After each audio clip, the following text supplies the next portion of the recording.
You are alive right now because one of your ancestors did something so stupid, so reckless, and so improbable that it defies all reasonable logic. They survived. Not once, not twice, but consistently, repeatedly, and somehow successfully in a world that was genuinely, enthusiastically trying to kill them at every moment. A world with cave lions the size of modern cars, dire wolves hunting in packs, short-faced bears that stood 12 feet tall and could outrun a horse, and giant hyenas that could crush bone with a single bite. And your ancestor looked at all of that and said, well, I'm gonna go outside today. They didn't have weapons worth mentioning. They didn't have walls. They didn't have a plan, really. What they had was each other.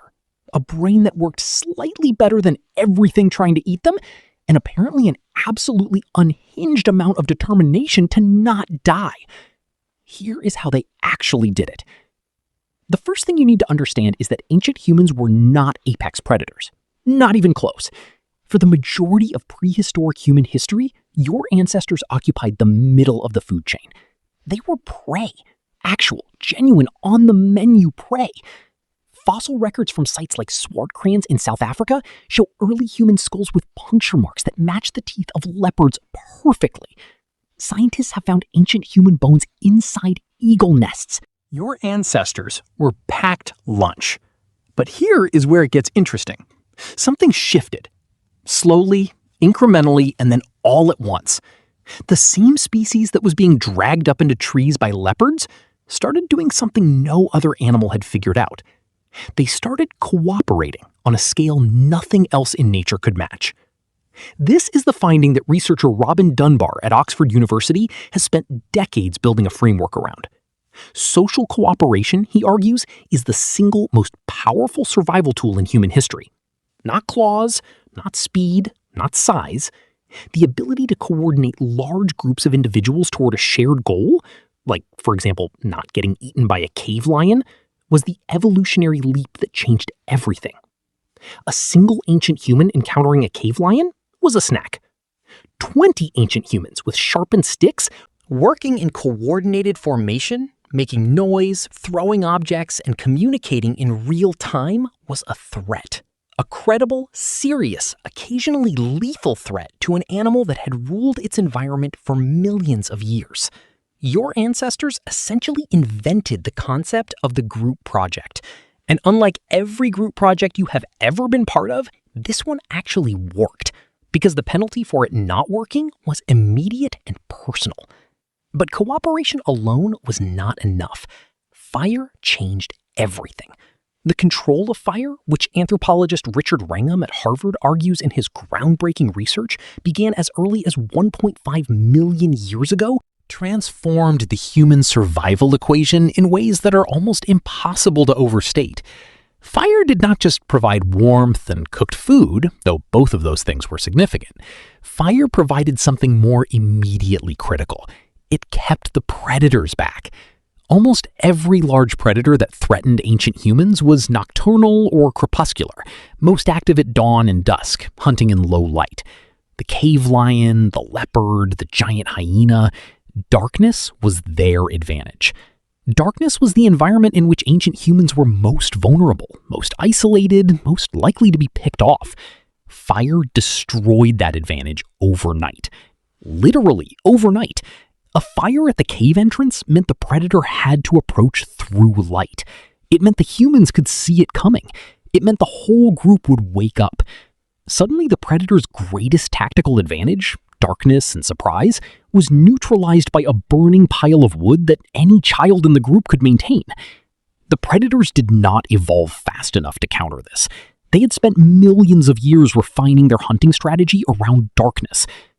Ancient humans changed the rules of the game in a geological eye blink, and the predators had no answer for it. But there is a third element to this story that gets almost no attention. Your ancestors were extraordinary endurance hunters. Research by evolutionary biologist Daniel Lieberman at Harvard, yes, the same university that clearly has a lot of people thinking about prehistoric humans, has documented something remarkable about the human body. It was not built for speed. It was not built for strength. It was built for running long distances at a moderate pace without stopping. The persistence hunt. Ancient human hunters would identify a target animal, a large antelope, a deer, a wildebeest, and then simply follow it for hours across open ground in the midday heat that no large predator could tolerate. They would not sprint, they would not ambush, they would simply keep pace, tracking, never stopping, until the animal, which was faster in every short burst, eventually overheated and collapsed from exhaustion. Your ancestors literally bored large animals to death. They ran them into the ground through sheer persistence and an ability to sweat that no other large animal on Earth can match. Humans are the only mammals that cool themselves primarily through sweating. Every other large mammal pants.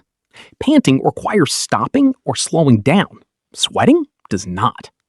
Ancient humans could keep running at a pace that was genuinely fatal to their prey over a long enough time horizon. The saber-toothed cat that could take down a mammoth with a single ambush could not handle 3 hours of jogging in direct sunlight. Your ancestor could. And then there is the weapon. The development of projectile weapons, spears, atlatls, eventually bows, created what scientists call a distance kill. For the first time in the history of life on Earth, a small, physically unimpressive animal could kill. Something far larger and far more dangerous from a distance that made the encounter essentially one-sided. A cave bear, standing 12 feet tall with claws the length of your forearm, was essentially unstoppable in close combat against a human. But a human group with coordinated spear throws from 20 feet away was an entirely different equation.